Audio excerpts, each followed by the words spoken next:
So when it comes to home theater, you know, my journey has been like 15 years. We've lived in this home, and that's really when I say my journey began, because I really didn't have a space to kind of build one. And I mean, of course, I've had a home theater kind of in my living room. But it really was just super simple, basic. I mean, because we're backing up all the way to days of Dolby Pro Logic and a 5.1 system. But still, I guess that was a system as well. So let's say probably 20 to 25 years then, if I include that. But when you're wanting to build like your setup, what are some things that you just, man, it's like, I'm not willing to compromise that. So Jonathan, maybe take us through, I think this is a current, you know, thought here of like, it's been a process. You're just unwilling. You're relentless on this. And your wife has even gotten involved in this process. I think that's a cool thing. So let us know, and we'll star some of your guys' thoughts as well. So I would say one thing that I'm probably not willing to sacrifice on would be your bass, like your bass response and your integration of your subwoofers in your home theater system, because it elevates the whole thing. So I think we've talked about it here on one of these shows before, where you can have like great speakers, and if you put mediocre subs with them, your whole experience drops quite a bit. But conversely to that, the subwoofers can really elevate your main speakers. So you can have, I'll go the opposite direction. You can have kind of a mediocre or average main speaker and have fantastic subs. And in me, subjectively, in my opinion, it can elevate that experience higher than what your main speakers are doing. That's just, in a lot of different rooms I've been through, I'll even kind of phrase it this way. My wife one time was kind of like, she was frustrated with the bass in the house. And she said, you know, with those darn subs, it's like, you know, it's like the main event, but if you don't have the subs, it's just music. Well, I want the main event, you know? So, you know, she was saying that in frustration, but it's true. Like with subwoofers, with a competent subwoofer system, it really elevates the whole presentation. Yep. So along with that same mindset, I wouldn't go without like a calibrated mic. And we've talked about that on here before. Like if you took away everything I had, the very first thing I'd want again is a calibrated mic, because that allows you to set up your entire system from scratch, like knowing what you're doing. And you don't have to, let me put this another way. You don't even have to really know what you're doing when you buy a calibrated mic. It helps you figure things out. That's pretty cool. Yeah. Just playing with it, you'll learn a lot. Sure. But what about the chairs? I can't figure my way out of a wet paper because it doesn't bag seem like chairs. you want to compromise on the chairs. It just seems like you know what you want, and there is no going a different direction. Oh man, I'm trying. You know, you can see this new row back here. It's a set of secondhand chairs I picked up, and I've got them large right there. I've got them in center blocks right now, trying to figure out how high they need to be over the front line of chairs to see the screen, and they're not high enough yet. They're on like 8-inch center blocks, so they need to be taller than that. So are you going to have to raise your projector at all? No, I really can't because of that HVAC drop down. So this isn't probably end game. I'm just toying with them. In fact, I'm probably going to end up selling all the chairs in here and go a different route entirely. The couch.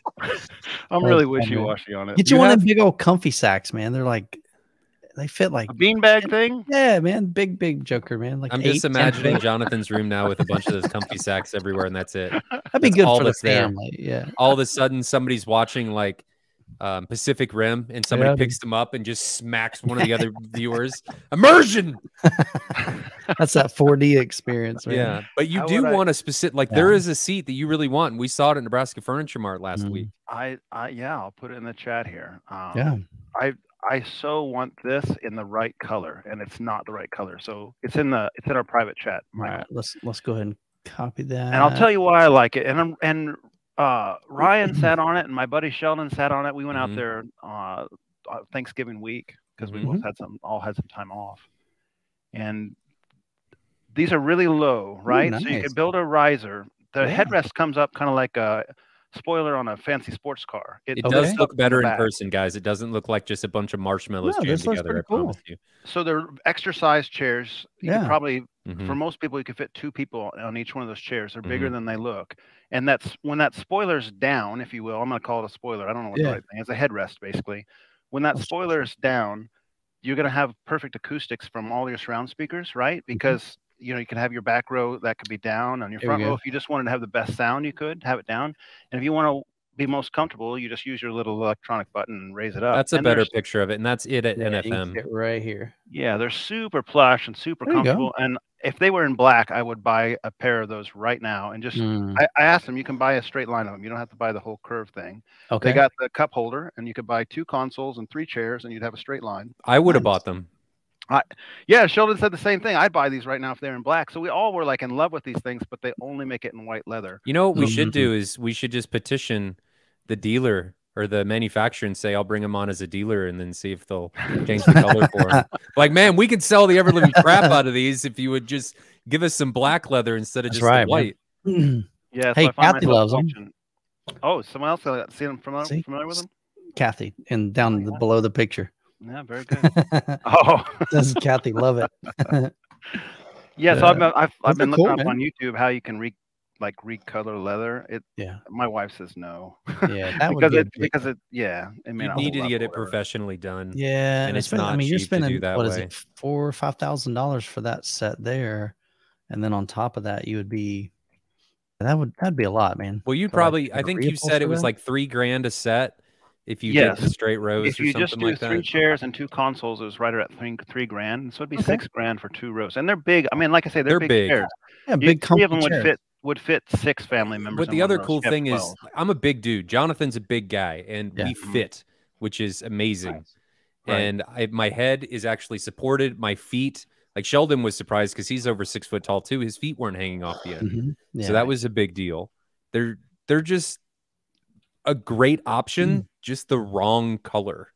Yeah. So maybe we can all get together and hammer their website and be like, guys, make this in black, please. Please make it in black. The other gotcha is when we've been in this furniture shop, and I've been out there a few times now, especially probably for Ryan and I size, like bigger people. I weigh close to 300 pounds. I'm 6'3". Right. You can find a lot of uncomfortable chairs for someone our size, unfortunately, because they're made for lighter guys. I mean, maybe Michael, this isn't as much of a problem for you, but I can feel support bars. The cushioning feels like it's too weak. Yeah, you just sit down and the whole thing just goes. Right. That'd be a rough movie. Some people may enjoy that, Michael. No, I don't think so, man. Yeah, I don't think I've ever really noticed that because I've had 3 different sets. Actually, I've had more than that, but 3 different brands, I guess. We had some from Ashley Furniture. That was my front row, my original front row. Then the rear ones I bought, it was on Craigslist. So I don't know where they got those. And then now I've got Valencia. So, but I've never really noticed like any of the parts or mechanisms in those. So. Yeah. I guess it depends on how they're made too. So Ryan, what about you, man? What are you unwilling? What am I unwilling to compromise on?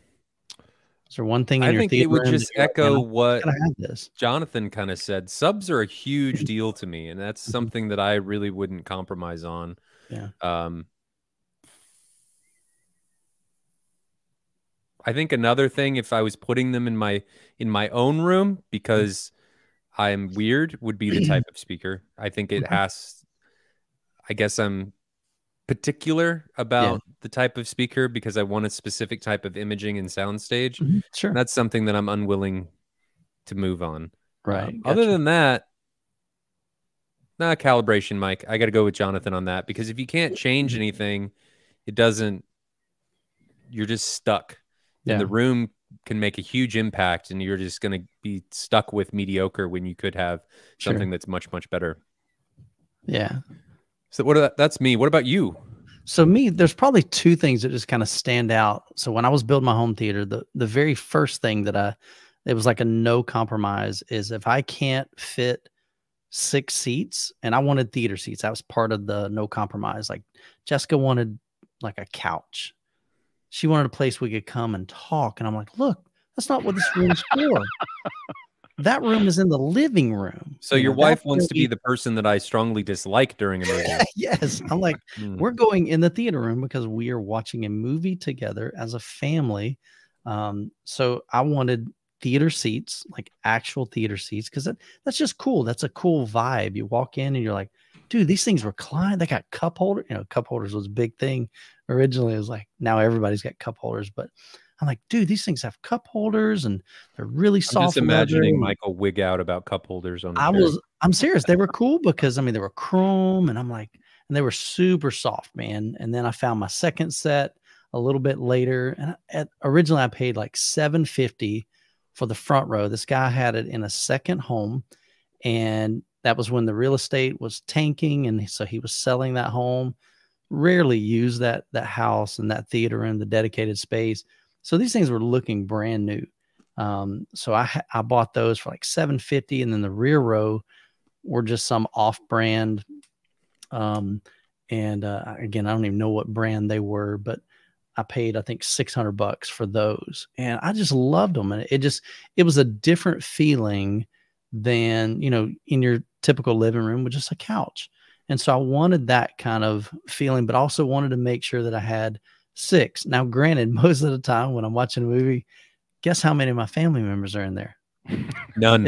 It's not 6. That is for sure, man. You know, a lot of times it is me, or me and my wife, or me and somebody else, but a lot of times it's definitely, and my kids are getting older too, so they're literally all heading different directions. You know, they're either at their boyfriend's house, and my son's married now, and so there's not a lot of time where we're all together, especially for movie time. Yep.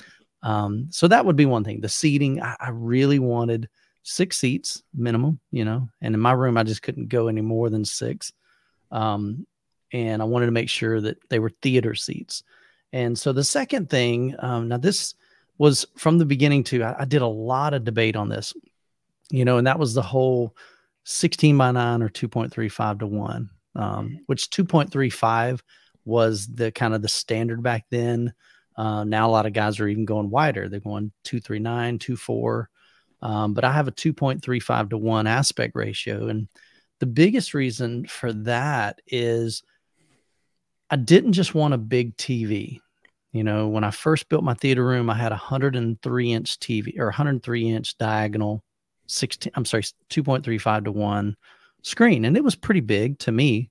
But I always felt like I was looking at it. Then later on, when I upgraded my speakers, and bought some Klipsch La Scalas, they were too big for my, you know, my cabinet. And so I had a friend of mine, he said, man, I'll just build you a new cabinet. So he built the whole new cabinet to accommodate that. And he's like, man, while we're doing this, you've got to go with an AT screen, because that speaker is really, really massive. It's not like a horizontal center like you previously had. So we're going to have to do an AT acoustically transparent screen. And so here's your opportunity to go big on this screen, man. He's like, what if we just went wall to wall? You've got a 13-foot room. What if we went like 12 foot wide? And I'm like, heck yeah, man. And so to me, having a screen that is like representative of what you get when you go to a movie theater, I just didn't want a big 16:9 screen. And that was for me. Now, of course, that's not to say that every one of you guys needs a Cinescope screen, that you need a 2. I don't use a Cinescope screen. Yeah. And that's the thing, that's not the answer. But for me and my desire, it was like, that wasn't, once I finally made my decision, I'm like, I want to have this. And here's the reason. And I even made a dedicated video on that on my channel, like why I made that decision. And it was totally the right decision for me. I watched zero sports. I watch very little TV because we don't have cable or anything. Just about everything I do in the theater room is in scope format. So it doesn't make sense for me to have a 16:9 screen. And again, I want people to walk in and go, holy cow, like this is legit, man. You know, and that's a cool feeling to me. Mm-hmm. You know? So those are pretty much the 2 things that, I mean, of course there's other things, but I think like just right offhand, man, those are 2, like I'm not negotiating on that.